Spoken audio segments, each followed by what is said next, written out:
Hola, muy buenas tardes. Ya estamos en este año 2021 que estábamos conversando recién.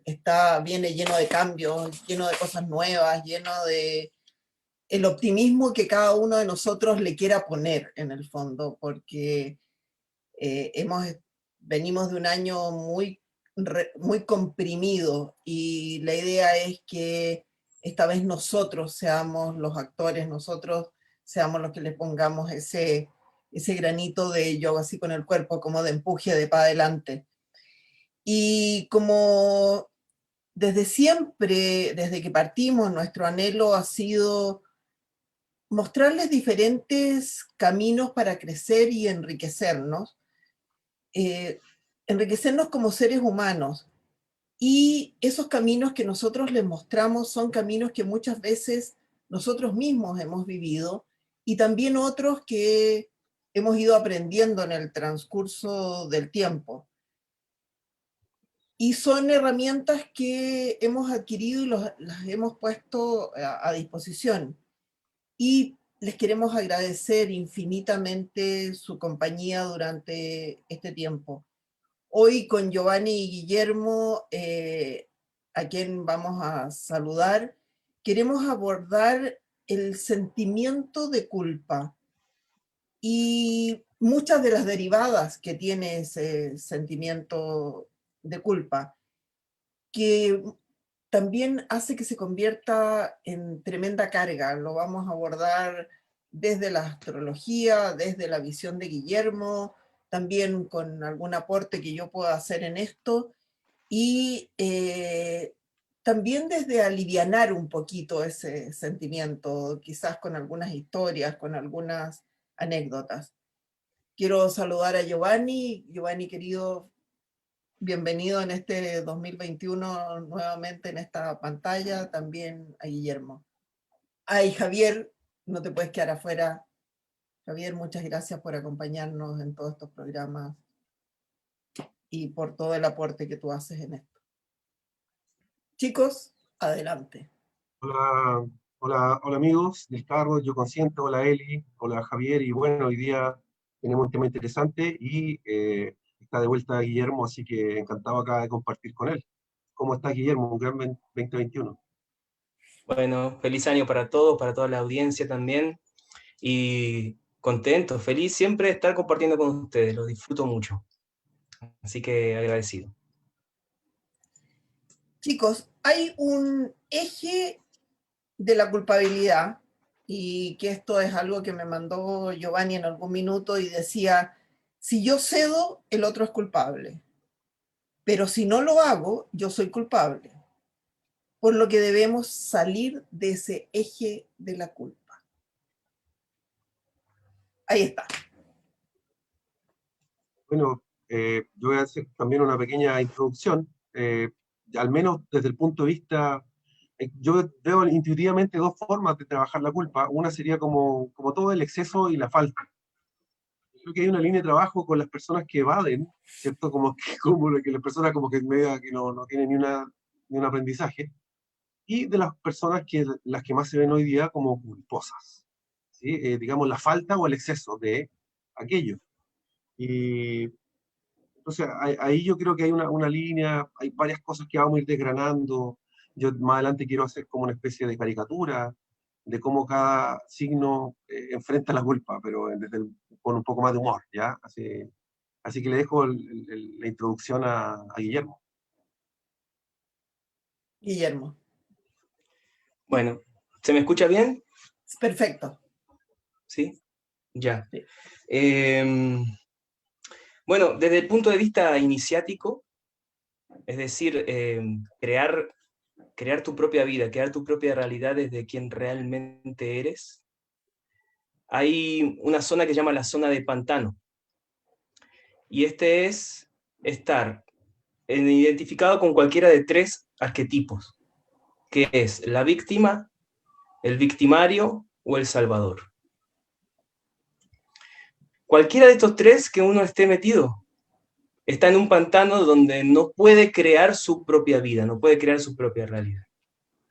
Entonces, en la culpabilidad hay un eje entre los tres, siempre. Porque la víctima justifica su posición de víctima a través de la culpa que le echa al victimario. El victimario, a la vez, está luchando con el afuera y no reconociendo su responsabilidad. Y en el medio está el salvador, juzgando la situación y por lo general adhiriéndose a la víctima. Entonces la víctima espera que el salvador le salve de la situación. Y en esta dinámica de tres, nunca hay una solución. Solo una pelota que va girando entre los tres.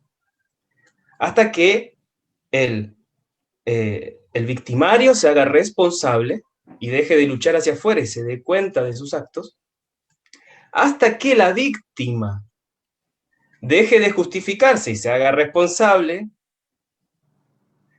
y hasta que el salvador salga de ese juego, porque no tiene nada que hacer ahí. Eso. Entonces, recién ahí hay una evolución.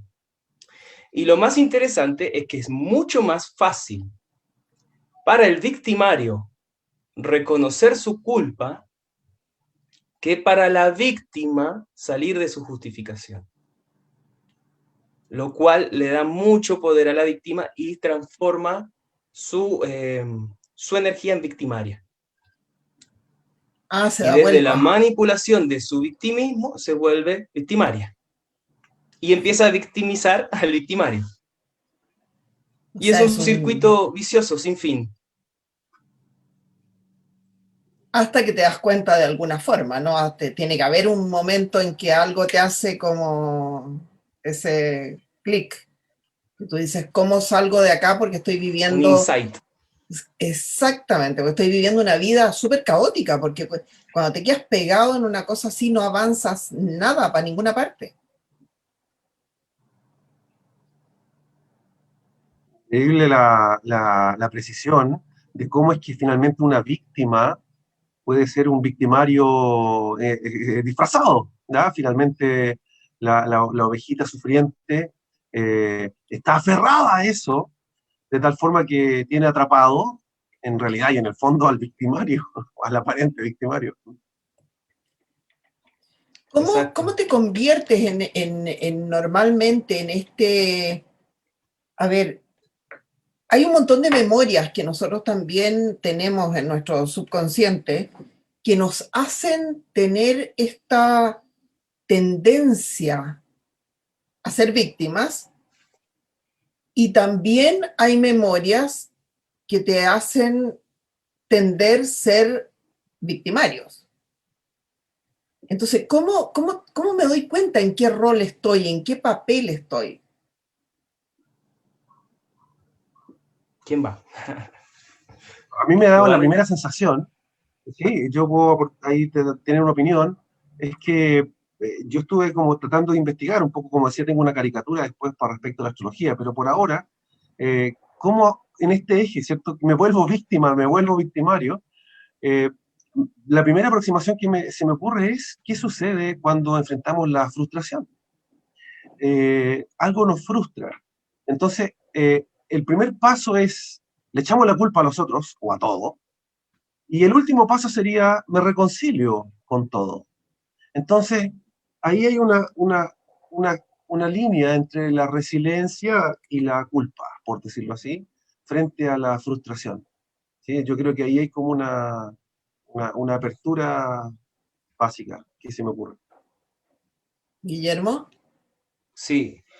Bueno, yo aquí anoté varios ejes, ¿no? que llevan a la estructura culpógena. Y uno de esos es ese. La frustración lleva a la sensación de impotencia. Tengo poder, no puedo.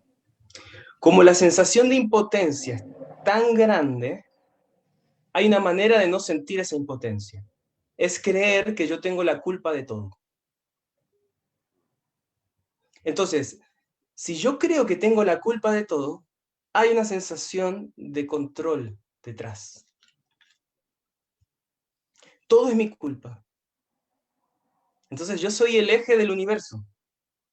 todo es mi culpa, ¿sí? Por mi culpa pasó esto, por mi culpa pasó lo otro, entonces yo tengo un poder enorme, ¿sí? Se puede extender hasta la superstición, eso.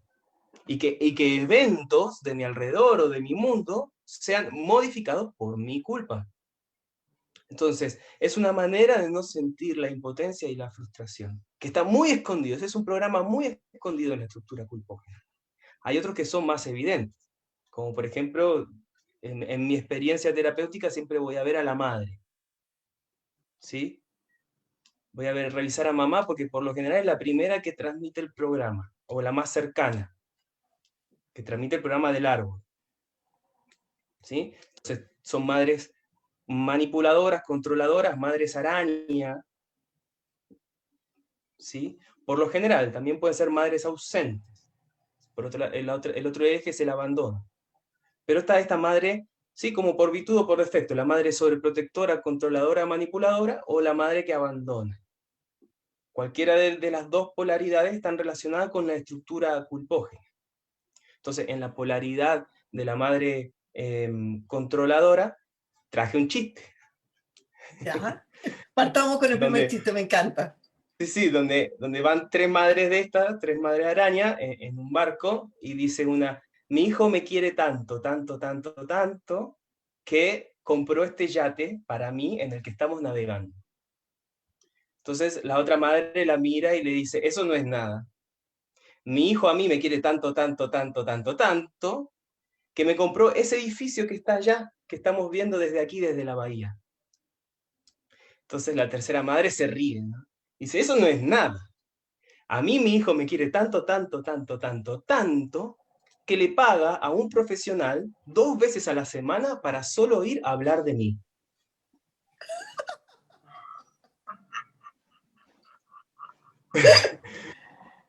Pero tal cual, claro.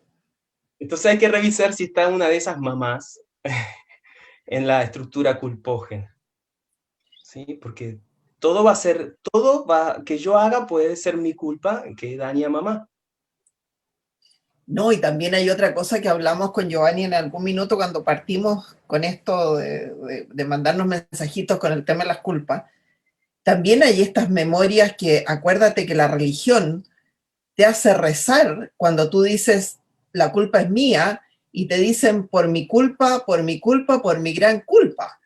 O sea, y además, pégate en el pecho. O sea, esto no es nada en contra de la religión, pero son con esas memorias que a ti te dejan marcado desde que entras a, no sé, a un colegio de formación católica o a una iglesia, donde te dicen, todo es por tu culpa.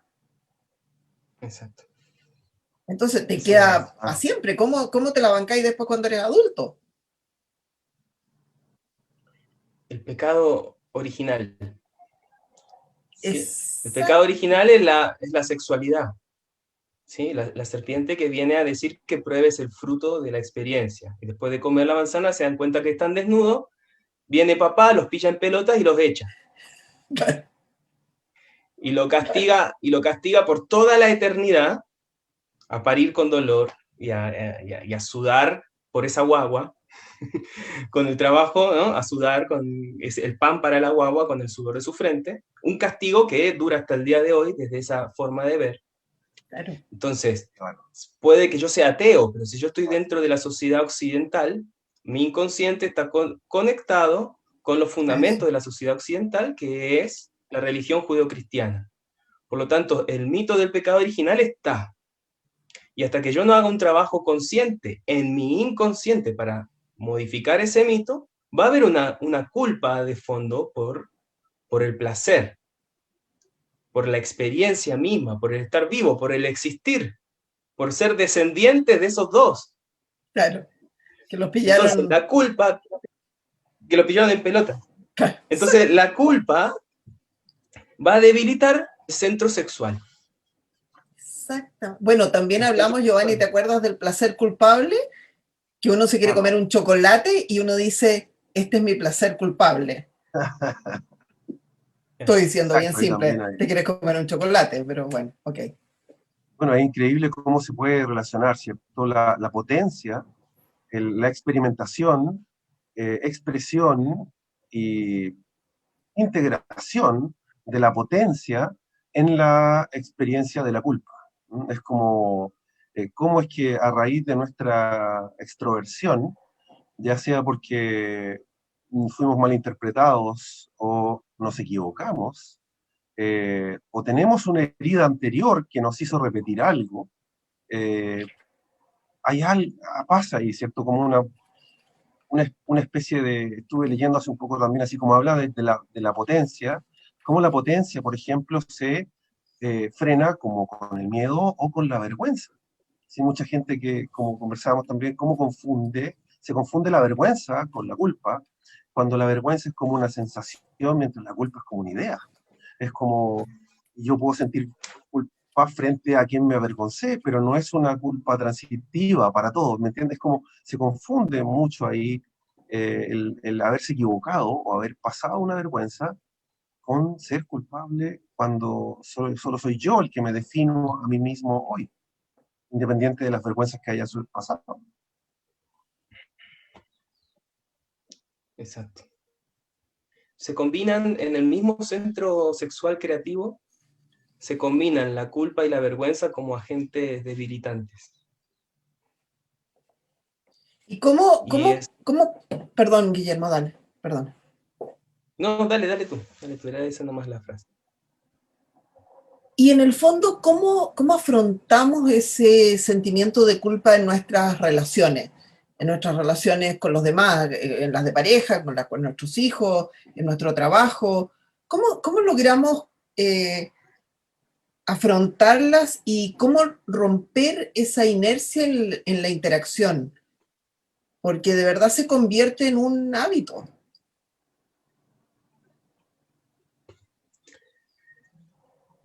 Bueno, ¿puedo Sí, dale. mencionar algo? Sí, por favor. Es que hay que abordarlo de distintas ópticas. Si estoy más identificado con el victimario o con la culpa, o con la víctima. Uh-huh. ¿Sí? Como te digo, es más fácil para el victimario, porque por lo general el victimario la cagó, reconoce que la cagó. Entonces, si el victimario puede reconocer su culpa y no caer en esta onda New Age de que, ay, no hay culpa. No, reconoce su culpa, esa culpa que reconoce se le vuelve una fuente de fuerza. Es decir, si rompí el jarrón, ya ese jarrón no se va a arreglar, ya está roto. Entonces, reconozco que lo tiré por torpeza o por mala intención o inconsciencia. Entonces, de ahí yo puedo sacar fuerza para comprar un jarrón nuevo, que no va a ser igual, pero compro un jarrón nuevo, o 2 jarrones, o pintar la casa, o hacer lo que tenga que hacer. Y quizás en mi conciencia quede para siempre la cagada con ese jarrón. Pero eso me va a dar fuerza para hacer grandes cosas. Quizás, no sé, después construir un hospital. ¿Sí? Depende hasta dónde yo quiera llegar en la compensación interna. Entonces, si yo uso eso como fuente de fuerza, el victimario sale del autocastigo. Y tú acabas de decir algo súper importante, es cómo yo soluciono el tema en mi fuerza interna, porque estoy haciendo cosas, pero estoy solucionando acá. Giovanni. Sí, es muy curiosa la sensación, me voy a colocar un poco sexista, porque es muy curiosa la sensación de cómo veo en las consultas mujeres súper empoderadas, masculinas, tomando decisiones. Las decisiones siempre de alguna forma son sacrificios. Y en ese proceso de toma de decisiones, como que asumen la culpa. Es como que apechugan, como si viniera siempre con el proceso. Y en esa misma pasada van generando como una especie de castración masiva, como de a hombres, ¿cierto? Que quedan en este lugar de víctima con un poder nuevo, ¿m? Es extrañísimo, ¿sí? Con una especie de poder nuevo, de sensibilidad, de pena, de dolor, quizás unos chakras un poquito más arriba, pero generalmente igual son temas. eh, y ahí mismo empieza como un proceso como de exculpación, de cómo, y cómo hago y qué hago y cómo me desvivo para de alguna forma exculparme de algo que parece que nunca ni siquiera me hubiese equivocado. Y por el otro lado, el femenino tomando decisiones diciendo, chuta, la verdad es que sí, me pasé, y me doy cuenta que me pasé, pero cuando vuelvo a estar en la situación me vuelvo a pasar. No sé por qué. Como que es la inercia. ¿Ah? Es como...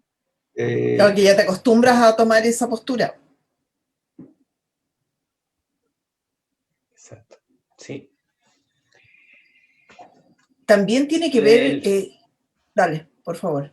No, solo para redondear es lo que decía él, ¿no? Entonces, el femenino está masculinizado y el masculino está feminizado a nivel general, ¿sí?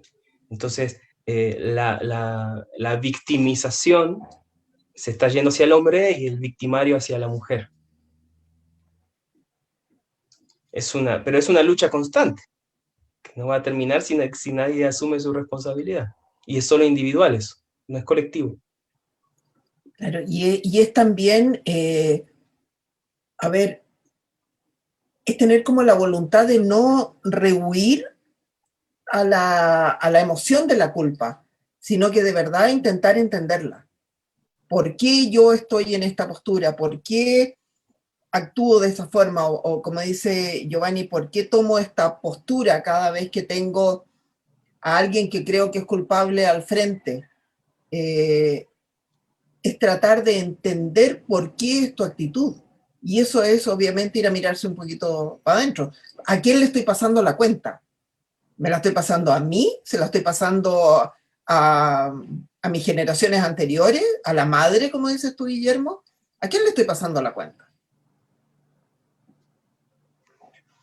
Bueno, por ejemplo, la misoginia es una consecuencia también de una madre sobreprotectora, ¿no? O abandonadora, en el caso del hombre, ¿sí? Entonces le maltrata a la mujer porque en realidad está enojado con mamá, ¿sí? Entonces, hay en el árbol factores condicionantes. Un factor condicionante transgeneracional es un ancestro que no asumió una culpa.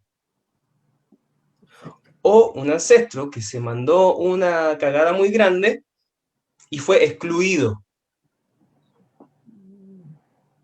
Entonces, cualquiera de esas dos memorias pueden generar una repetición del patrón, volver a ser victimario o asumir la culpa del otro, ponerse en victimización. Y te pasas la Cualquiera vida de las dos siendo son víctima. mecanismos sistémicos. ¿Cómo? Perfecto. Y te pasas la vida siendo víctima. Claro, entonces cuando está ese programa, por ejemplo, de una persona que es víctima y que está pagando, una persona que tiene mala suerte, que se le cae un piano encima, ¿sí? Todo le sale mal, ¿sí? Y es víctima de todo. Entonces, estas personas tiene este programa transgeneracional puntual, que es uno de los posibles generadores de este victimismo. Hay un acto simbólico que es llevar una piedra pesada, pintada de rojo sangre, durante una semana entera en el bolso, en la cartera, en la mochila, representando en esa piedra la culpa del otro que yo estoy cargando. ¿Sí? Cuando la persona lo lleva, dice, pago con el sacrificio de mi vida la culpa del ancestro o de los ancestros. Y lo lleva consigo, es decir, amplifica este mecanismo para hacerlo consciente. Y luego de una semana, o de 15 días, o de 20 días, o de 40 días, depende de la carga, lo deposita a los pies de un árbol, ¿sí? Donde dice, bueno, ya la cargué, ahora la entrego, la reconozco aquí. Los que sufrieron y los que hicieron sufrir, los reconozco a ambos como partes como implicados ambos en eso, y yo por fin ahora ya puedo hacer mi vida. Y ahí esa piedra se entierra, y la persona sale a celebrar. Pero es un tremendo acto psicomágico, o sea, no sé si psicomágico, pero es de entrar en estos estados de entender las cosas desde ponerlas aquí al frente, de poderlas mirar de alguna forma. Exacto. Cuando amplificamos un mecanismo inconsciente y lo hacemos real en un acto simbólico, onírico, nos ayuda a liberarnos de eso, a desembarazarnos de eso. Mira qué interesante, sí, pues, claro que sí. Y también hacerse la víctima es una forma bastante habitual para manejar la ira y el enojo, ¿no? El enojo contigo, el enojo que te generan actitudes o situaciones, pero también es una forma de no manejo de ese enojo o una forma de manejar ese enojo, Giovanni. Claro, ahí también hago eco de lo que comenta Guillermo, porque acá el tema es, dime lo que te hace enojar y te diré con qué tienes que reconciliar. Es como, finalmente, el primer paso de conciencia es echarle la culpa a otros, y el último paso sería reconciliarse con todo. Entonces, en ese mismo camino, es como entender, eh, ir como clasificando qué es lo que me da ira, pena, vergüenza, obsesión, apego. Yo creo que en esa búsqueda de la solución de la ira hay que ir como a lo cooperativo, ¿sí? Venimos saliendo de una época en exceso individualista, entonces hay que buscar el lado cooperativo de la realidad. El lado como, y en un eje sería como cooperativo o individualista. Individualista, competitivo, egoísta, está en este eje y acá estaría lo cooperativo orientado a la relación. Y en el otro eje vertical estaría la paciencia, como una estrella divina, y abajo estaría todo lo rápido, lo ansioso, lo instantáneo, lo desechable. Entonces, si yo me enfoco en la paciencia, en el proceso, en lo gradual, y me enfoco en las relaciones o en lo operativo, yo creo que sería una buena forma de tratar de acotar las reacciones de la ira. También separar los hechos reales de las opiniones, ¿no? Que también te ayudan a poder salir de esa sensación de víctima. O sea, qué de verdad es y qué es lo que yo creo que es. Porque también uno se teje unas historias mucho más complicadas muchas veces de lo que realmente es. O sea, en la medida que vas tomando conciencia de quién eres y te vas conociendo, la única culpa posible es no ser quien eres. O sea, te sabes quién eres y no lo eres, tienes una culpa. Guillermo, Sí, bueno, me vienen varias cosas. Primero que hay una frase que dice de Hellinger que dice que la inocencia crea severidad, ¿sí? Que la persona cuanto más inocente e impoluta se considera, más severa y menos indulgente es ante las culpas ajenas, ¿sí? Y él dice que el nazismo se pudo desarrollar por el sentimiento de inocencia de los perpetradores. mira, ¿por ¿Sí? qué? Me siento inocente, estoy haciendo una causa justa, por eso puedo cometer tal atrocidad. Ah, perfecto, claro, justificando la causa. Exacto. Y que era víctima de la opresión del judío. Perfecto. Mira, Entonces es inocente su acto de salvar a Alemania. Y realmente era creído. Y era una forma también de pertenecer a la identidad alemana. Entonces había una sensación de inocencia profunda. Por eso las víctimas más peligrosas son las víctimas inocentes. yo lo Estamos hago de hablando de buena los onda. adultos, ¿no? Estamos hablando de Sí, los obvio, adultos. obvio, La obviamente que víctima sí. que se considera inocente, ¿sí? Exactamente, En exactamente. su justificación es peligrosa. Distintos de los niños se meten en el medio y recaen con una carga sobre sí, también por inocencia, pero una inocencia distinta, es la inocencia del amor ciego. Es decir, yo voy contigo, hay una frase, ¿no? Que es, yo voy contigo, mamá, ¿sí? Es como la niña chiquita ve a su madre con una carga, entonces por inocencia, ella se va con ella para cargarse un poco de la carga. Es un mecanismo inconsciente, lo hace por amor. Claro. Y por amor se carga encima un peso del clan que después le puede crear una estructura de víctima donde siempre está recibiendo pesos de otro. Claro, pero es desde otra, desde otro sentir. Es distinto al sentir del adulto. El sentir del niño es como yo te ayudo a cargar sin tener Exacto. idea lo que significa ese yo te ayudo a cargar hasta que no eres adulto y te das cuenta de lo que venís cargando.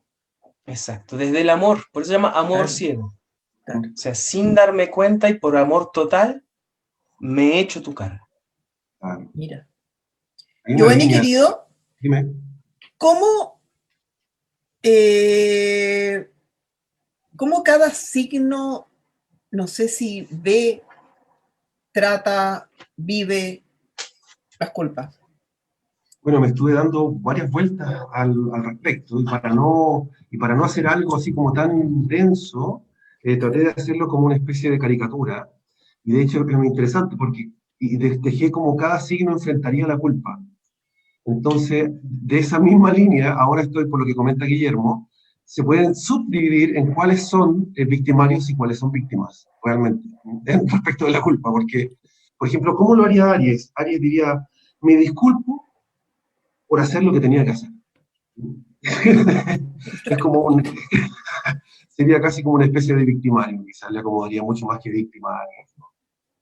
Tauro, no tengo por qué disculparme, no estoy equivocado, más víctima. ¿No? Claramente no, se le acomoda ese lugar de víctima para no soltarlo. ¿No?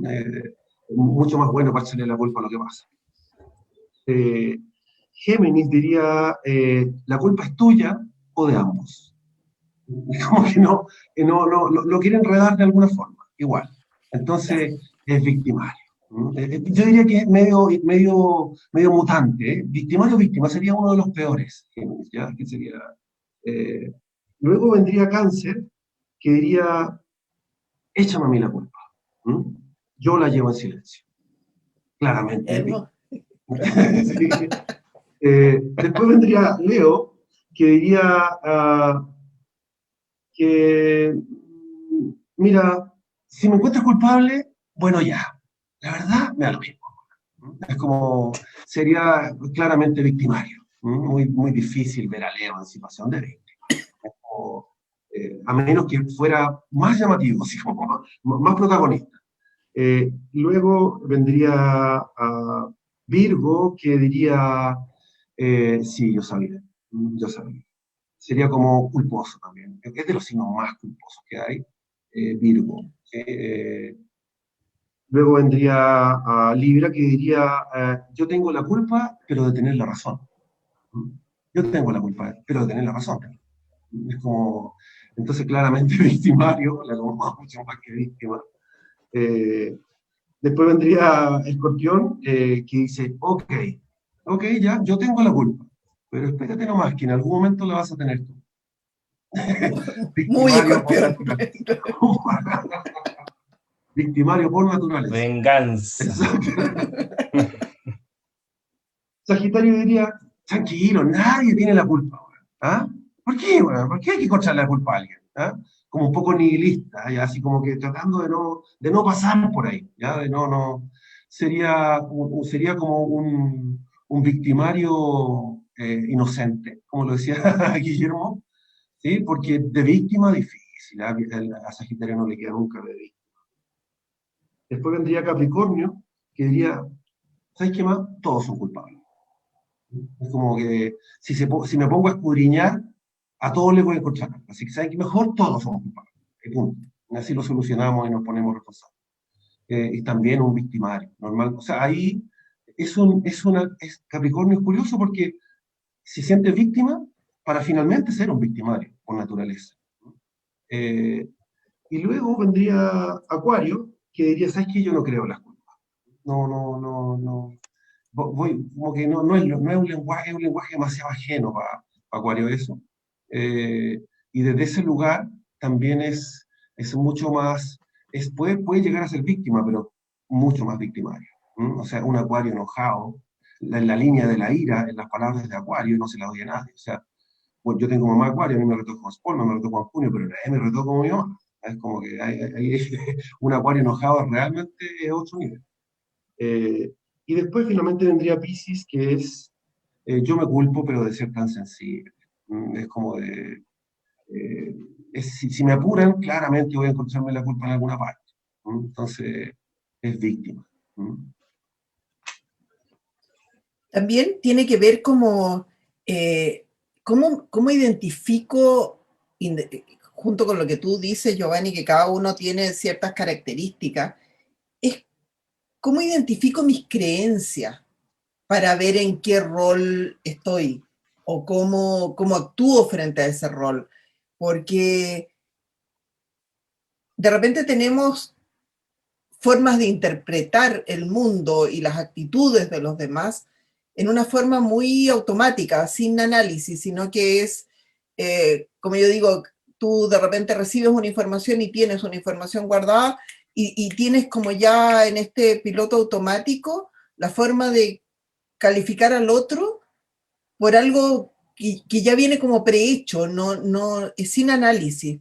Entonces, ¿cómo hay que, algo que hemos dicho siempre, preguntarse por qué de cada cosa que hacemos? ¿Por qué actuamos de tal forma? ¿Por qué sentimos de tal forma? ¿Por qué no identificar primero esas creencias que yo siento que igual nos ayudarían como a cambiar un poquito este rol, ¿no? Claro.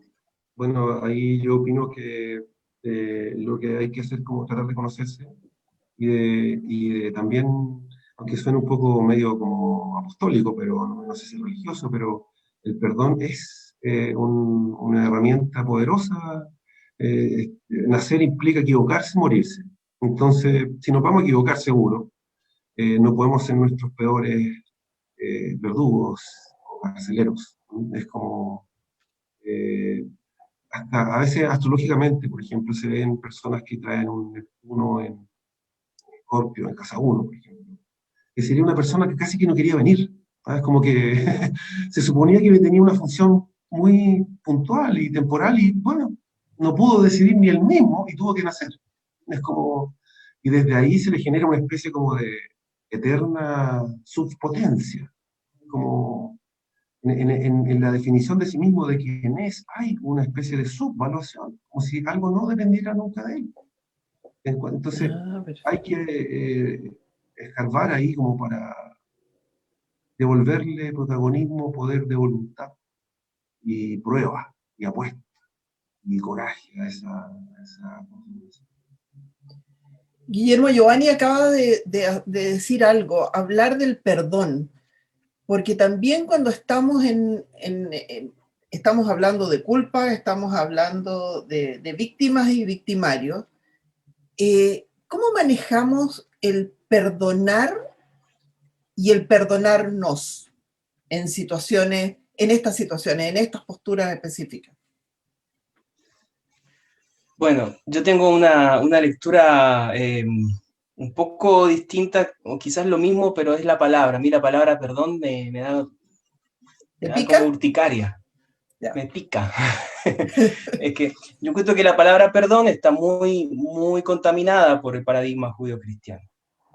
Entonces, cuando pedimos perdón, entonces le estamos pidiendo perdón a alguien de arriba, ¿sí? Y viene alguien de arriba, ya sea Dios Padre, este Dios, este egregor patriarcal, ¿no? O el obispo, o el cura, o el que da la indulgencia plenaria, o el que sea, o papá, o mamá, o quien sea que esté arriba tuyo, o de alguien que está al lado tuyo, un hermano, pero se para de arriba y te dice, te perdono. Yo te perdono tu ofensa. Ya no tendrás castigo. Ya te castigué lo suficiente. Ahora te perdono. Entonces, eso genera una relación vertical. Entonces, yo creo que es muy capricorniano, ¿no? Creo que una lectura más acuariana sería la aceptación de las cosas tal como son. Buda decía, le preguntaban qué era la iluminación, él decía, aceptar las cosas tal como son. Es lo que es, donde cada uno, consciente o inconscientemente, implicado en movimientos sistémicos de distintos niveles e índoles, jugó el rol que jugó. como dice en Conversaciones con Dios, Hitler se fue al cielo. Rompe todo cuando dice eso. Sí. Hitler cuando muere es como en el videojuego que apaga el personaje del malo y es un niño más, está jugando al PlayStation. Entonces, poder llegar a ese nivel de aceptación, bueno, es la iluminación de Buda, ¿sí? Hay niveles de aceptación que podemos ir tomando. Si vamos a un lado más, más doloroso aquí en la historia chilena, porque es fácil hablar de Hitler, está como medio lejos, hablemos de Pinochet, ¿no? Qué malvado, qué hombre tan malvado, ¿verdad? Pero resulta que a él le hicieron varios atentados y no le entraban balas. ¿Por qué? Si Dios es bueno y el diablo es malo y este señor era del diablo y hacía cosas malas, ¿por qué cuando le disparaban no le entraban balas? Porque eso es toda una fantasía. ¿Por qué él no le entraban balas? Porque era coherente con lo que él estaba haciendo. La atrocidad que estuviese haciendo, él se consideraba coherente. A Hitler también le dispararon y le volaron la gorra. Hubiesen detenido la Segunda Guerra Mundial, pero no le entró la bala. ¿Por qué? Porque era coherente con lo que estaba haciendo. Entonces pareciera como que el universo no juzga bueno o malo, sino No, que el universo le presta energía a una emoción alineada con un pensamiento. eso es, Entonces, claro. lo que antes era bueno, ahora es malo. Antes estaba bien quemar a las brujas en la plaza, ahora vas preso si quemas a una chica que hace reiki y la prende fuego en la plaza y vas preso, está mal. ¿Sí? Antes era malo tener relaciones sexuales antes del matrimonio, ahora si te dicen, ¿qué te pasa? O sea, oye, disfruta de la sexualidad, ¿no? O sea, eso ya no está bien, es insano. Entonces, los valores de bueno o malo van cambiando, entonces el universo no está pendiente de a ver ahora qué acuerdan bueno o malo para yo juzgarlo y castigarlo. El universo alimenta de Eso es, energía, eso es. nada más. Claro, tú acabas de decir algo súper sabio. Lo que pasa es que estamos llenos de paradigmas, estamos llenos de cosas, lo bueno, lo malo. Eh, ¿quién decide? ¿Quién decide qué está bien, qué está mal? Porque también existe el libre albedrío, ¿no? O sea, ¿por qué no decido yo qué es desde mi ser, qué está, no sé si bien o mal, qué es coherente con mi sentir? Claro, ahí hay una Giovanni, búsqueda de Y la dualidad. asumo las consecuencias, pero Claro. obvio, perdón, ¿eh? sí, Y asumo las consecuencias. claro. El de responsabilizarse, es como tomar conciencia, finalmente es lo que te saca de la bendita ignorancia y también te quita la inocencia, casi como morder el fruto, de tal forma que de algo te dice, casi en el instinto de tu propio corazón, que es, no sé si decir bien o mal, o no sé si decir correcto o incorrecto, no sé si decir coherente o incoherente con tu esencia, algo te avisa igual. Entonces, y sobre eso tienes libre albedrío, ¿cierto? De decir, ¿y si hago lo otro? Es como, eh, hay ahí una libertad inherente, es como si del mismo chorro cayera la luz y la oscuridad. En ese yin-yang o dualidad, siempre yo diría que si se quiere definir como bien y mal, en el centro del bien está el mal y en el centro del mal está el bien, como los puntitos en el yin y el yang. Es como a plena oscuridad hay luz y en plena luz hay oscuridad. Es como darle esa... Siempre algo está como aumentando y cayendo, creciendo y muriendo. Siempre. Entonces, en esa aceptación que habla Guillermo, ¿cierto? Hay como una liberación, una neutralidad, una, un apagar del ego que nos atrapa en el rol. Hay un... te empiezas a dar cuenta de dónde viene ese juicio de aire y mental de la culpa. Es una apreciación, es una idea sobre una idea, sobre una idea, sobre una idea. Entonces, empiezas como a desarmar eso. Para algunos tiene un costo alto, ¿cierto? Por el peso de sus roles. Pero entre más liviano viajas, mejor. Y también hay un sentimiento que tiene que ver con la culpa, que es la vergüenza. ¿Pero qué es la vergüenza? ¿Es una emoción? ¿Es algo? ¿Qué es? ¿Es como, es una emoción como el miedo, como la tristeza? Eh, ¿Qué es? Porque también la culpa es una emoción, pero es una emoción mucho más percibida que la vergüenza, ¿o no?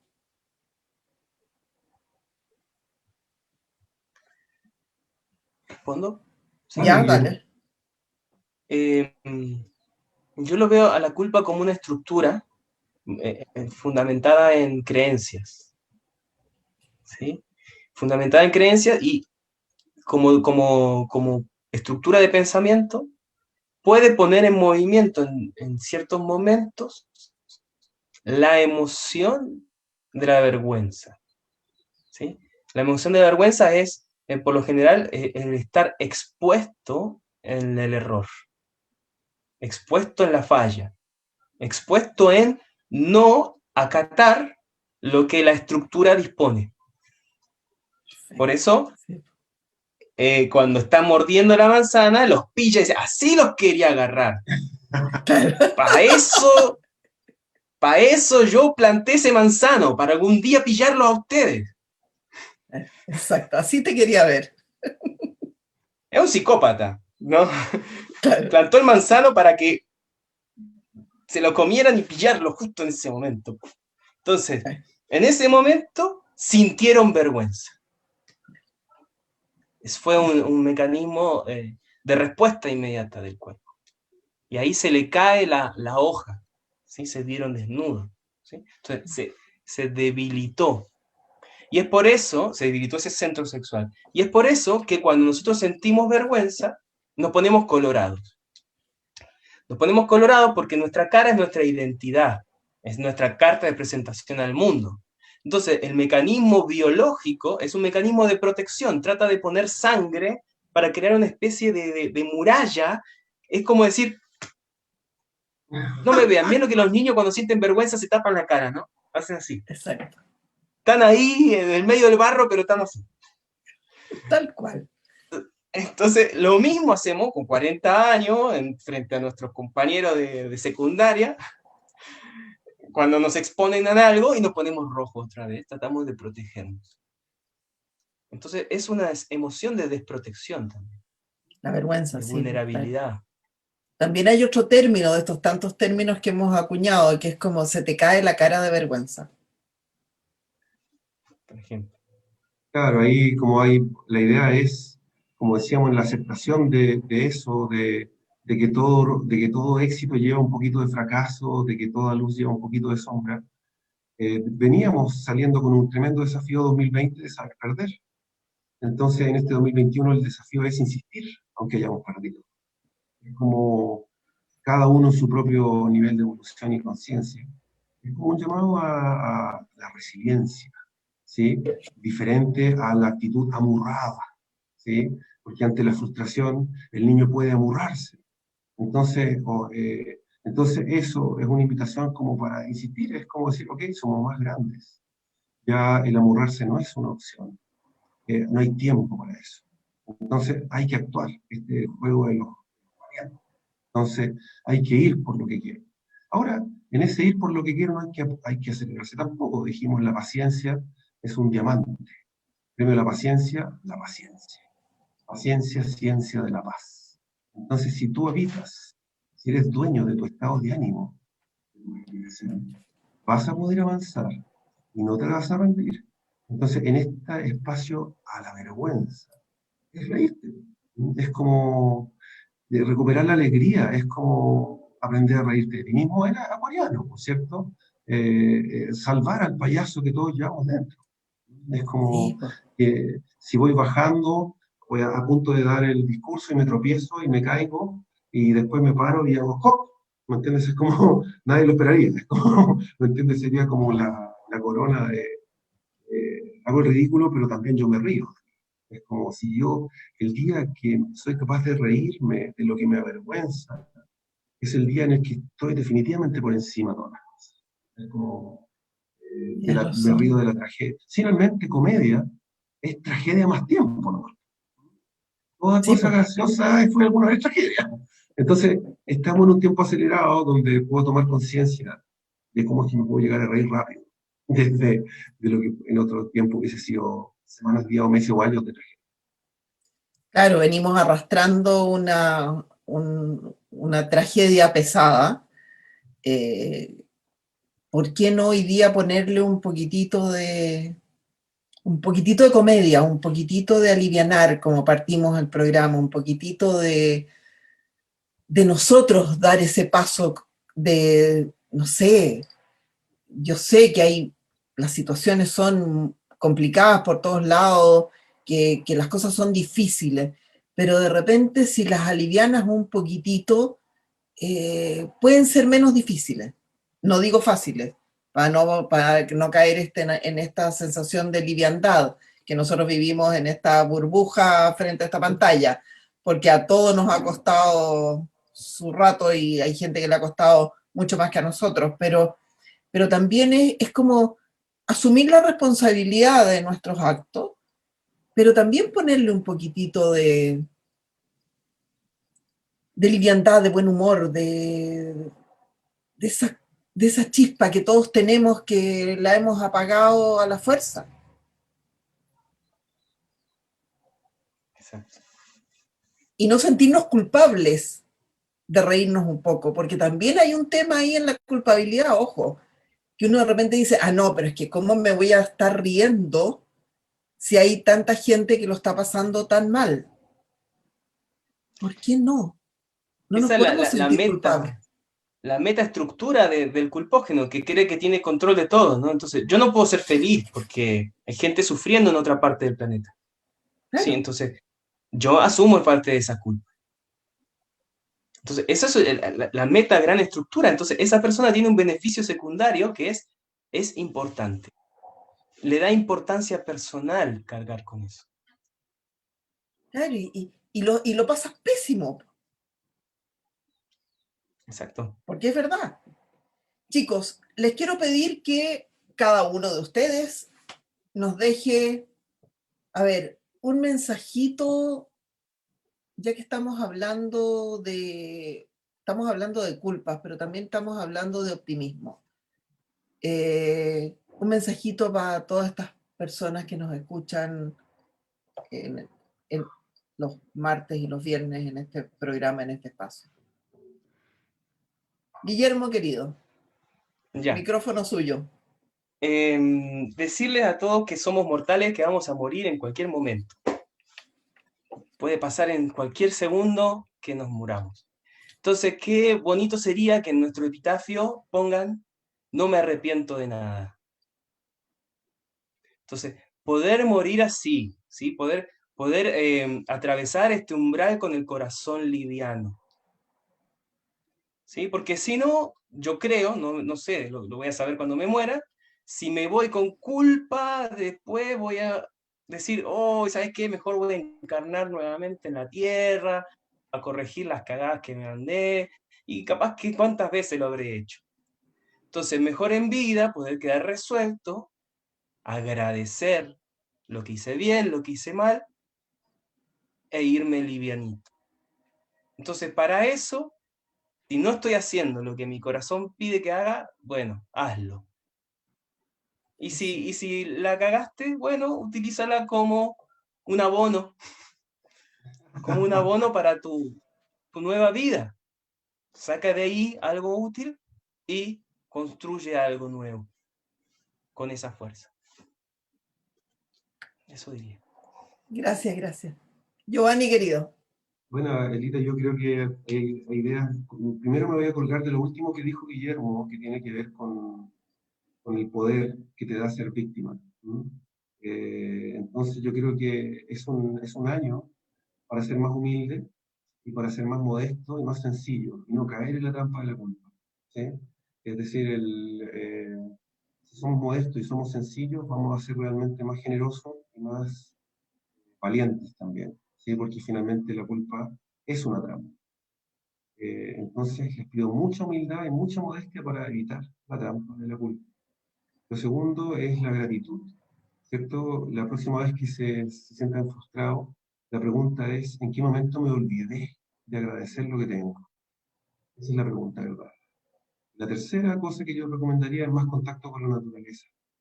Tenemos mucho aire, mucha cabeza, entonces más caminar a pata pelada, más abrazar árboles, más pisar el pasto, electrizarnos y reconectarnos con la vibración que tiene naturalmente la Tierra, para que no nos ahoguemos tampoco en nuestros propios pensamientos.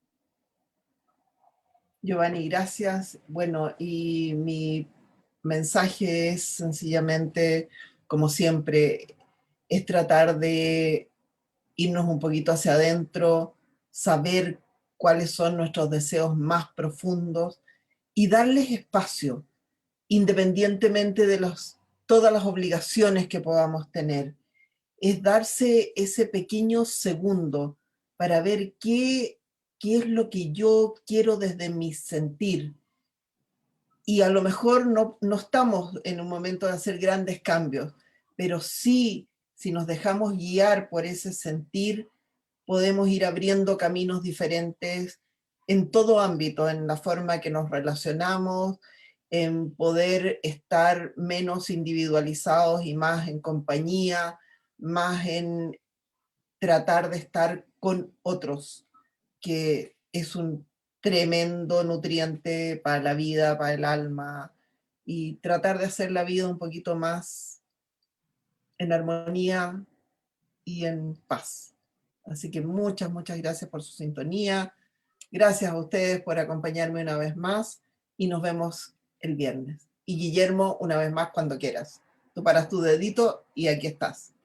Ya, muchas gracias.